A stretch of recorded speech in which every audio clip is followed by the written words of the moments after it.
Hello నమస్తే సలాం వాలేకుం మీ అందరికీ Everest masala వారవ వంటలు పవర్డ్ బై రియల్ ఫ్రూట్ జ్యూస్కి స్వాగతం. మనం బీరకాయ పాలు వేసి కూర చేసుకున్నాం మన తెలుగింటి వంటలాగా. మరి కాశ్మీర్లో ఇదే పాలకూర ఎలా చేస్తారో తెలుసా? మరి సోరకాయతోటి వాళ్ళు అల్ కలియాన్ చేస్తారు. చక్కగా దాంట్లో సోప్ పొడి కొంచెం సొంటి పొడి వేసి భలేగా ఉంటుంది. మరి అది ఎలాగ చేయాలో చూద్దాం.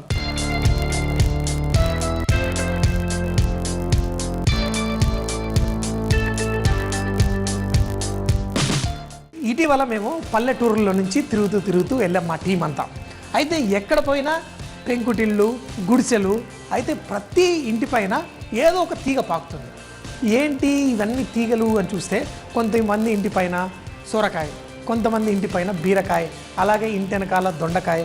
ఊర్లలో వెళ్తే ఫ్రెష్ కూరగాయలు ఇలా తెంపుకొని కూరగాయలు చేసుకోవచ్చు.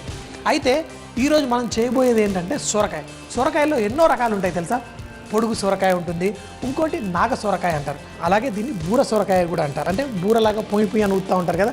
ఇంకోటి ఏంటంటే మీరు చాలాసార్లు చూస్తూ ఉంటాం, ఇలాంటి వాటితోటి ఎండబెట్టిన తర్వాత కట్ చేసి దీంట్లో నీళ్లు కూడా పట్టుకొని తాగుతూ ఉండేవాళ్ళు.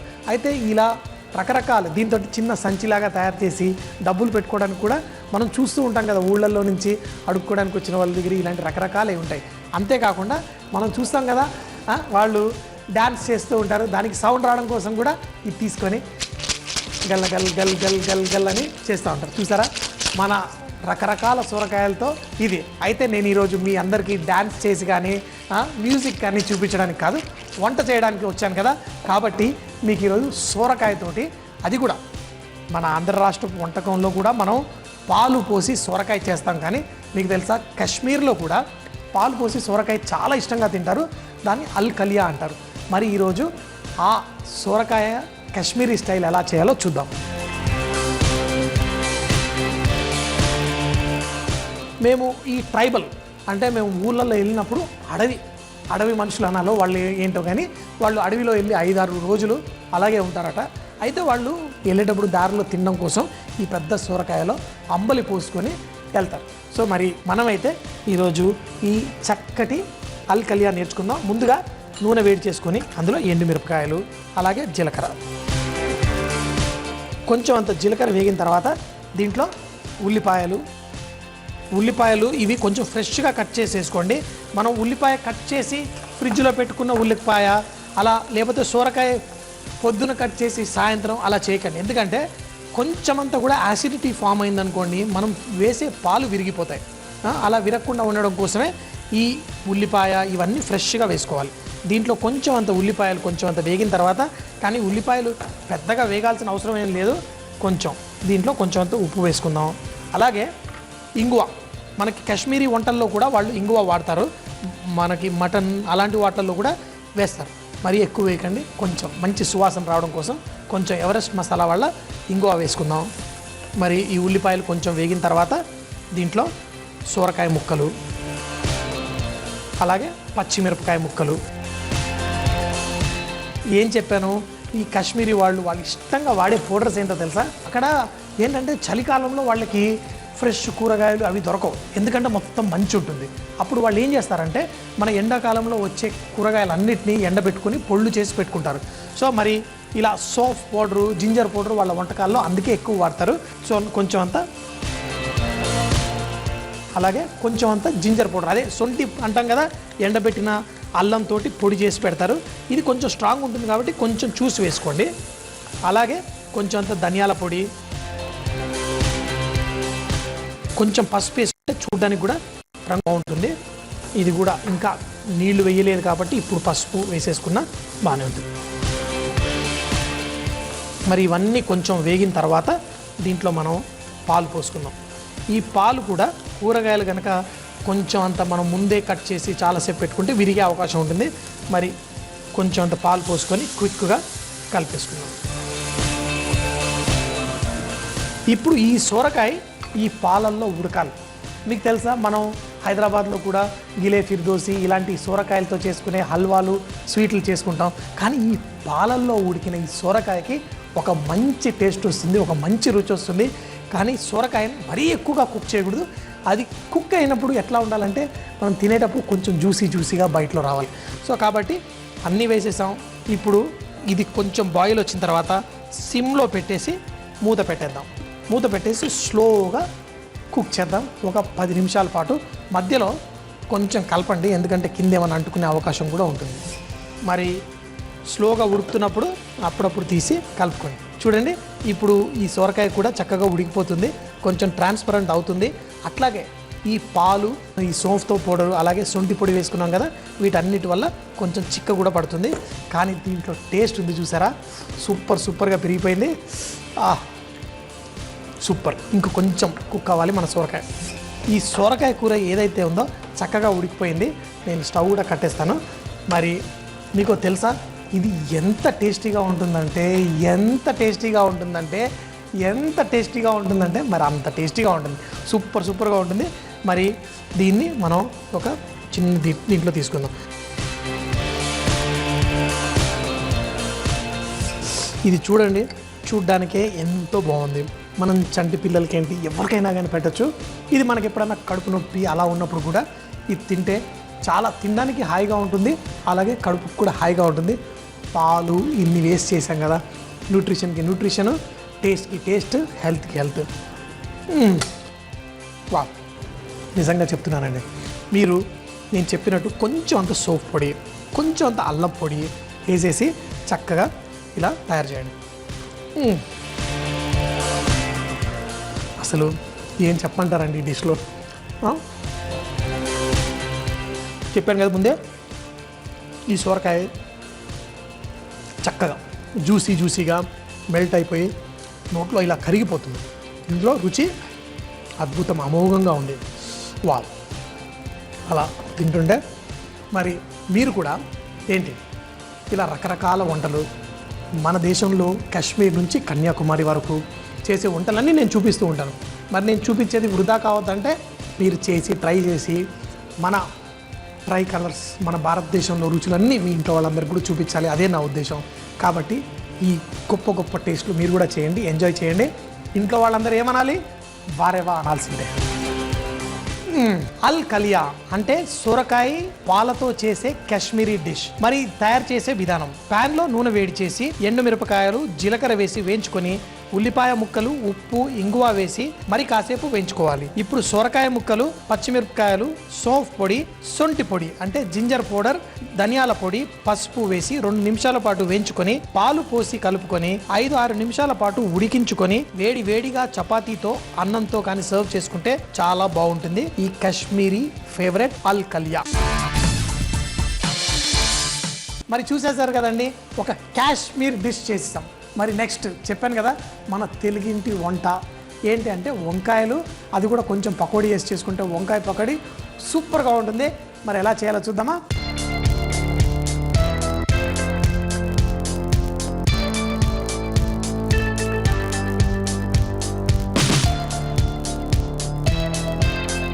మన వారేవా వంటకాల్లో ఎన్నో రకాల వంకాయలతో డిష్లు చేసాం. ముళ్ళ వంకాయ చూసాము, నల్ల వంకాయ చూసాము, పెద్ద వంకాయ చూసాము. మరి పొడి వంకాయ కూడా చాలా ఇష్టం కదా. ఈ వంకాయతోటి ఎన్నో రకాల డిష్లు, డిఫరెంట్ టేస్ట్ చాలా మారిపోతుంది, చాలా బాగుంటుంది. దీంతో కనుక కొన్ని ఎండి రొయ్యలు వేసుకుంటే. కానీ ఈరోజు మనం కంప్లీట్ వెజిటేరియన్ చేయబోతున్నాం. దీంట్లో మంచిగా పకోడీ వేసి చేస్తారు తెలుసా, వంకాయ పకోడీ కూర. ఇది కూడా నాకు రెస్టారెంట్లో ఉన్నప్పుడు రెగ్యులర్గా మెన్యూలో పెట్టేవాడిని.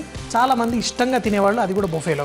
అయితే ఈ వంకాయని మనం చిన్న ఇట్లా పొడుగ్గా ముక్కలు కట్ చేసుకొని, అయితే ఇది నీళ్ళలో పెట్టుకున్నాను. ఎందుకంటే వంకాయ తెలుసు కదా, ఆక్సిడైజేషన్ అవుతుంది. మరి అలా పెట్టకపోతే కొంచెం నల్లగా అవుతుంది, కాబట్టి అందులో పెట్టాను. మరి కొంచెం నూనె పోసుకొని, కొంచెం నూనె వేడెక్కాక వేడి నూనెలో కొంచెం ఆవాలు వేసుకుందాం. ఆవాలు ఎలా చూడండి, నూనెలో ఇలా డ్యాన్స్ వేస్తుంటే భలే అనిపిస్తుంది. మరి ఇందులో కొంచెం జీలకర్ర, అలాగే ఉల్లిపాయలు, కరివేపాకు. ఇదంతా చేసేస్తున్నాను. పకోడీ ఏం చేయట్లేదా అంటే, ఇక్కడ నూనె వేడెక్కుతుందండి, తొందరపడకండి. నూనెలో ఇందులో పకోడీ వేసుకుందాం. అలాగే వంకాయలు కూడా ఇందులోనే ఫ్రై చేసుకొని ఇందులో వేసుకుందాం. ఈ ఉల్లిపాయలు కొంచెం అంతా వేగిన తర్వాత దీంట్లో ఉప్పు, పసుపు, ఇందులో రకరకాలుగా చేసుకుంటారు. కొంతమంది ఏమో టమాటాలు వేసుకుంటారు, కొంతమంది ఏమో దీంట్లో ఉల్లిపాయలు కొంచెం అంత చింతపండు పులుసు కూడా వేసి చేసుకుంటారు. నేను ఈరోజు మాత్రం మీకు కొంచెం టమాటాలతో చేసి చూపిస్తాను. మీరు కావాలంటే ఇందులో చింతపండు కూడా వేసి చేసుకుంటే బాగుంటుంది. మరి పకోడీలు మాత్రం కొంచెం అంత ఇలా ఫ్రై చేసి వేసుకున్న వెంటనే తింటే కరకరలాడుతూ చాలా బాగుంటుంది. ఇది కొంచెం అంత వేగిన తర్వాత దీంట్లో పచ్చిమిరపకాయలు, ఇప్పుడు టమాటాలు కూడా ఇందులో వేసేసి మనం దీంట్లో మిగతా పొళ్ళు, మనం దీంట్లో వాడుకోవాల్సిన పొళ్ళు ఏం వాడతాం సాధారణంగా ధనియాల పొడి, కారపొడి, కాబట్టి కొంచెం అంత ధనియాల పొడి, అలాగే కారపొడి, దీంట్లో అల్లం వెల్లుల్లి పేస్ట్ వేయడం మర్చిపోయాను, కాకపోతే మీరు కావాలంటే కొంచెం వేసుకుందాం. అలా పచ్చివాసన రాకుండా ఉండాలి అంటే ముందే వేసుకొని నూనెలో వేయించితే బాగుంటుంది. సో అది కూడా వేసేసి కొంచెం వేగనిద్దాంలేండి. దీంట్లో మనం కావాలంటే పులుపు కోసం మీరు ఆమ్చూర్ పౌడర్ అంటే మనం పచ్చి మామిడికాయలని ఎండబెట్టి పొడి చేసుకుంటారు, చింతపండు బదులు కొంచెం వేసుకుంటే. ఇది అవసరం లేదు, ఇది లేకుండా కూడా మనకి టమాటోతో నుంచి వచ్చే పులుపు సరిపోతుంది. ఇవన్నీ వేసి కొంచెం అంత నీళ్లు పోసుకుందాం. ఎందుకంటే ఇందులో మళ్ళీ తర్వాత మనం పకోడీలు అన్నీ వేస్తే ఆ పకోడీలు కూడా కొంచెం ఇందులో ఉన్న గ్రేవీ పీల్చేసుకుంటుంది. కాబట్టి మరీ డ్రై అయిపోకుండా కొంచెం అంత నీళ్లు పోసేసి దీనికి మరి మూత పెట్టేసి సిమ్లో పెట్టి కుక్ చేసుకుందాం. ఈ లోపల పకోడీ చేసుకోవడం చాలా ఈజీ, అందరికీ తెలుసు. మరి ఇదైతే ఇంకా సింపుల్గా చేస్తాను. దీంట్లో సోడా అది ఏం వేయక్కర్లేదు, దీంట్లో ఏం లేదు. మనం శనగపిండి, దీంట్లో చిటికెడంత ఉప్పు, అలాగే వాము, కావాలంటే మీరు కారం పచ్చిమిరపకాయలు ఏమైనా వేసుకోవాలంటే వేసుకోండి, నేనైతే ఏం వేయట్లేదు. ఇందులో జీడిపప్పు ఉంది కదా, జీడిపప్పు నీళ్ళల్లో నానబెట్టాను. ఎందుకంటే మనం పకోడీలో వేసేటప్పుడు ఎప్పుడైనా జీడిపప్పు నానబెట్టుకుని వేసుకుంటే మన పకోడీలో జీడిపప్పు మాడకుండా ఉంటుంది. ఎందుకంటే కొంచెం మాడినా చేదు వస్తుంది, ఆ జీడిపప్పులో ఉన్న మజా వెళ్ళిపోతుంది. కాబట్టి కొంచెం నానబెట్టేసి ఇందులో వేసుకుందాం. అలాగే దీంట్లో సన్నగా తరిగిన ఉల్లిపాయలు, కరివేపాకు, కొత్తిమీర ఏమన్నా కావాలంటే మీరు ఇందులో వేసుకోండి. వేసుకొని వీటిని కొంచెం బాగా కలిపేసి దీంట్లో కొంచెం అంతా నీళ్లు వేసుకుందాం అవసరం పడితే. అదే కనుక మనం బాగా ఎక్కువగా ఉల్లిపాయలు వేసుకుంటే అవసరం పడదు, కాకపోతే మరి ఈ డిష్కి మాత్రం మరి ఎక్కువ అవసరం లేదు. సో కొంచెం అంత నీళ్ళు ఇలా జల్లేసుకొని దీంతో మనం ఒక ముద్ద పిండిలాగా తయారు చేసుకొని చిట్టి చిట్టి పకోడీలు ఫ్రై చేసుకుందాం.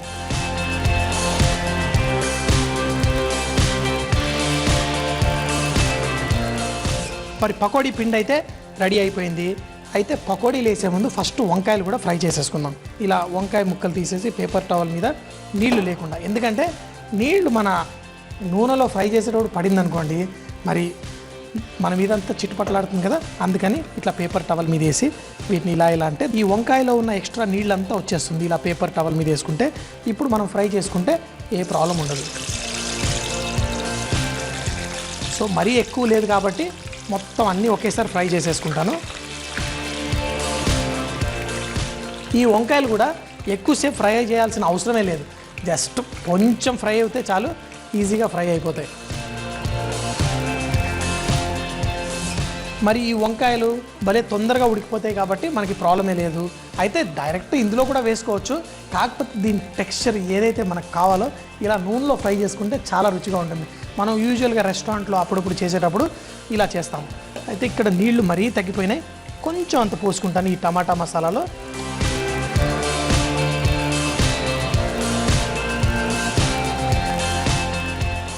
ఇప్పుడు మరి ఈ వంకాయలు కూడా ఫ్రై అయిపోయినాయి, నూనె ఎక్కువ రాకుండా చూసుకొని తీసేసి దీనిపైన వేసేసుకుందాం.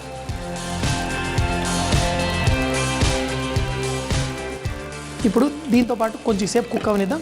ఈ లోపల పకోడీ కూడా వేసుకొని దానిపైన వేసుకుంటే చాలా బాగుంటుంది. నూనె కొంచెం వేడెక్కాక దీంట్లో కూడా మనం పకోడీ చిన్నగా వేసుకోవాలి, పెద్దగా వేయకూడదు. ఎందుకంటే మనం ఈ వంకాయ కూరలో మరి ఆ వంకాయ ముక్కలు చిన్నగా అయిపోతాయి కదా, దానిలాగే చిన్నగా మరి పెద్దగా వేయకుండా చిన్నగా వేసుకుంటే బాగుంటుంది. సో ఇది కనుక మనం కారంగా చేసుకొని దీన్ని అన్నంలో కలుపుకొని తింటుంటే ఈ పకోడీలు భలేగా ఉంటుంది. మరి ఈ వంకాయలు కూడా వేసాం, ఈ కూర కూడా మంచిగా ఈ వంకాయకి పట్టేలా చేసుకుందాం. ఈ వంకాయ టమాటా ఈ ఉల్లిపాయ కూరలో వంకాయ వేసిన తర్వాతే ఆ కూరకి టేస్ట్ వస్తుంది. మరి ఇక్కడ మన పకోడీ కూడా రెడీ అయిపోతుంది. ఈ పకోడీని ఇది మంచిగా కలిసి కుక్ అయిపోయిన తర్వాత దీంట్లో పకోడీ వేసుకొని ఒక్కసారి కలిపేసుకొని స్టవ్ ఆపేద్దాం. మరి దీంట్లో కూడా మనం ఈ పకోడీ వేసేసుకుందాం. ఇక రకరకాలు ఒక్కొక్కరు కొంతమంది బజ్జీల్లాగా చేసి వేసుకుంటారు, నాకేమో ఈ పకోడీలాగా వేసుకుంటే ఇష్టం. మరి వేసేసి ఒక్కసారి దీన్ని కలిపేసుకుంటే మన వంకాయ పకోడీ కూర రెడీ అయిపోయినట్టే.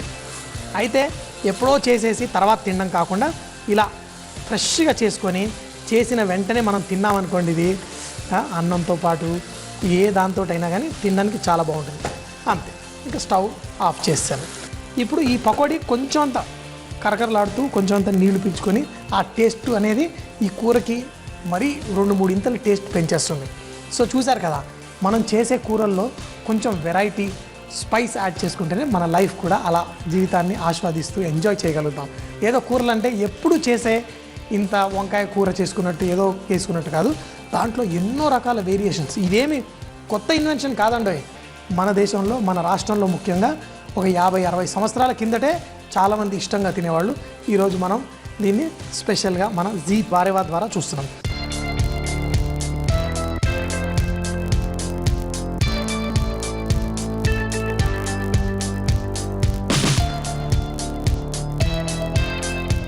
మరి చూడండి, మన వంకాయ పకోడీ కూర రెడీ. మరి దీన్ని మనం ఏదైనా అలా ఏంటోనండి ఇలా తింటే, మరి మీరు ట్రై చేస్తేనే కదా మీకు కూడా తెలిసేది. ఇలా పకోడీ వేసి ఇదేంటి కూర అనుకున్నారా? మన గుజరాత్లో, పంజాబ్లో అక్కడ కూడా పకోడీ తోటి కడీలు రకరకాల కూరలు చేస్తారు.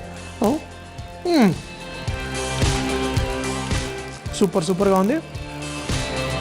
వా, ఎంతో టేస్టీగా ఈ వంకాయ ఉంది చూసారా అండి. నిజంగా చెప్తున్నాను, మన గుత్తి వంకాయ గురించి చెప్పాలంటే, దాని గురించి ఏమైనా మాట్లాడాలంటే నాకే భయం. దాన్ని కాకుండా వేరే వంకాయలు ఏవైనా కానీ మీరు చేస్తే అన్నిటికీ మించిన టేస్ట్ ఇదేనండి. వా, ఈ అద్భుతమైన వంకాయల మీద పాటలు కూడా ఉన్నాయి. ఆహా ఏమి వంకాయ, ఏదో పాట అయితే నాకు తెలియదు కానీ సూపర్గా ఉంటుంది. మరి ఈ పకోడీ ఈ వంకాయ ట్రై చేయండి. ఎంత బాగుందంటే ఆపలేకపోతున్నాను లోపల. మరి చెప్పాను కదా, ఫ్రెష్గా చేసుకుంటే కరకరలాడుతూ సూపర్గా ఉంటుంది. మన ఇంట్లో వాళ్ళందరూ కూడా మంచి టేస్ట్లు అన్నీ ఎంజాయ్ చేయాలి. ఇంట్లో వాళ్ళందరూ ఏమనాలి? వారేవా అనాల్సిందే. వంకాయ కూడా తిని వారేవా అన్నారంటే మరి ఇంకా మీ చేతిలో అద్భుతమైన కళ్ళు ఉన్నట్టే. సూపర్. వంకాయ పకోడీ కూర తయారు చేయ విధానం: ముందుగా ఒక ప్యాన్లో నూనె వేడి చేసి ఆవాలు, జీలకర్ర, ఉల్లిపాయ ముక్కలు, కరివేపాకు, ఉప్పు, పసుపు వేసి కాసేపు వేయించుకొని టమాటా ముక్కలు, ఆమ్చూర్ పౌడర్ వేసి కలిపి తగినన్ని నీళ్లు పోసి మూత పెట్టి ఉడికించుకోవాలి. ఒక బౌల్లో శనగపిండి, ఉప్పు, వాము, ఉల్లిపాయ ముక్కలు, నానబెట్టిన జీడిపప్పు, కొత్తిమీర వేసి కలిపి తగినన్ని నీళ్లు పోసి పిండిలా కలుపుకొని పెట్టుకోవాలి. ఇప్పుడు ఒక బాండిలో నూనె వేడి చేసి కట్ చేసుకున్న వంకాయ ముక్కలు ఫస్ట్ గా ఫ్రై చేసి అది ఉడుకుతున్న టమాటో కూరలో వేయాలి. అదే నూనెలో కలిపి పెట్టుకున్న పిండిని పకోడీలా చిట్టి పకోడీలా వేసుకొని గోల్డెన్ ఫ్రై అయిన తర్వాత కూర పైన వేసుకొని తింటే అమ్మమ్మో ఏమి రుచి, అందరూ వారేవా అనాల్సిందే. మన ఇంటికి చాలామంది భోజనానికి వచ్చారనుకోండి, అప్పుడు నిమ్మకాయ అనేది చాలా వంటల్లో వాడుతూ ఉంటాం. అయితే మరి దాంతోపాటు సలాడు ఏది ఇవ్వకపోయినా నిమ్మకాయ ముక్కలు మాత్రం మనకి చాలామంది ఇస్తూ ఉంటాం. అయితే ఈ నిమ్మకాయల్లో పిండేటప్పుడు గింజలు రాకుండా ఉండడం కోసం హోటల్లో ఎలా కట్ చేస్తామంటే ఇలా సైడ్లో ఇలా కట్ చేస్తాం. కట్ చేసి మరి ఇంకొక సైడ్ కూడా ఇలా కట్ చేస్తాం. ఇలా కట్ చేయడం వల్ల ఈ నిమ్మకాయలకి గింజలు రాకుండా ఉంటుంది. మనం తినే ఆహారంలో ఇలా పిండేసుకుంటే చాలా బాగుంటుంది. అలాగే ఇది కూడా వేస్ట్ అవ్వాల్సిన అవసరం లేదు. ఇలా కట్ చేసి పెట్టుకునేవి మనం వంటల్లో పిండేసుకొని వాడుకోవచ్చు. మరి ఇంత పక్కన పెట్టాలా అని అడిగే వాళ్ళకి ఇంకొక చిన్న టెక్నిక్ చెప్తాను. ఏం లేదు, మనం దీన్ని ఇలా 4 పీసులుగా కట్ చేసేసుకొని ఇప్పుడు ఈ కొన భాగాలు మాత్రం కొంచెం ఇలా అనేస్తే మనకి ఈ గింజలు బయటకు వచ్చేస్తాయి. ఇవి కూడా వేస్టేజ్ తక్కువ ఉండేట్టు మనం చేసుకోవచ్చు. ఇలా కూడా ఇస్తే మన గెస్ట్లు వాళ్ళు తినే ఆహారంలో నిమ్మకాయ పిండుకోవచ్చు. వారేవా అంటేనే అద్భుతమైన వంటలు. మరి మీ ఇంట్లో కూడా రుచికరమైన వంటలు చేస్తారా? అయితే మీ వంటల రెసిపీలు మాకు రాసి పంపించగలరు. XXX డిటర్జెంట్ సోప్ తరఫున మంచి గిఫ్ట్ హ్యాంపర్ గెలుచుకోండి. మరి మా చిరునామా MIG 1540 BHEL హైదరాబాద్ 502032. చూశారు కదండి మరి ఈరోజు వంటలు. రేపైతే మరి మామిడికాయలు సీజన్లో ఉన్నాయి కదా, దాంతో ఒక పచ్చడి కాదు, అది తీయటి జామ్ కాదు, రెండింటిని కలిపితే ఎంతో సూపర్గా ఉంటుంది కదా, దాన్నే ఆమ్కాయ రస్. అలాగే కోడిగుడ్డుతోటి ఒక చిన్న బోండా చేసుకుందాం, నాకు ఇష్టమైంది. సినిమా థియేటర్లు బయట అక్కడ ఇక్కడ తెగ అమ్ముతుంటారు కదా, అదే ఫ్రెష్గా ఇంట్లో చేసుకుందాం. మరి రేపు మళ్ళీ కలుద్దాం. అప్పటిదాకా సీ యూ, బాయ్ బాయ్, ఖుదాఫిజ్.